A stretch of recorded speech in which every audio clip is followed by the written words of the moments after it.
In our Lenten devotions on Wednesday evenings, for busy and distracted people, we will concentrate on how God is trying to assist us to lead better lives. And the prayer that would accompany us on this journey is, teach us, Lord, your way, that we may walk in your truth, single-hearted and revering your name, that you can find in Psalm 86, verse 11. And on the first Wednesday, we are dealing particularly with the fact that God did not give us a spirit of fear, but a spirit of power and of love and of self-control. And reading for today comes from Luke's Gospel, chapter 11, in which we read about just as Jonah became a sign to the men of Nineveh, so will the Son of Man be to this generation.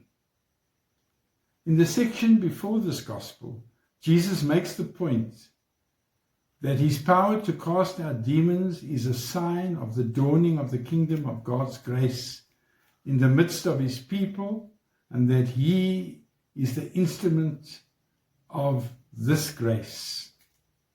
True happiness, he explains to the woman who praises Jesus' mother for bearing him, is to hear God's word and to observe it.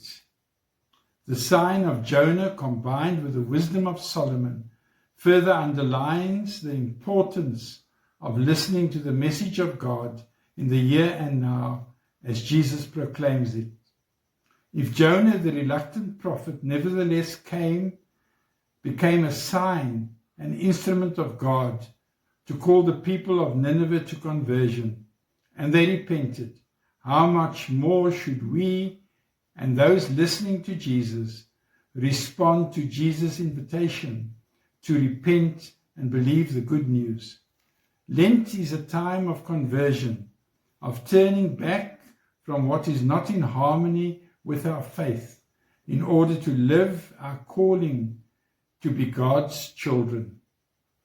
The Queen of the South, Queen Sheba, further underlines the need to respond when she makes the physical journey in order to learn from Solomon's wisdom. This journey yielded fruit in her life as she returned home as a woman changed for the good of her people. The call of conversion cannot be left unheeded. God gives us the grace and the chance to respond every day and does not expect us to put off for another day those things that we can do today. Like the people of Nineveh and the Queen of Sheba, the response cannot be postponed. It is for today, in the here and now.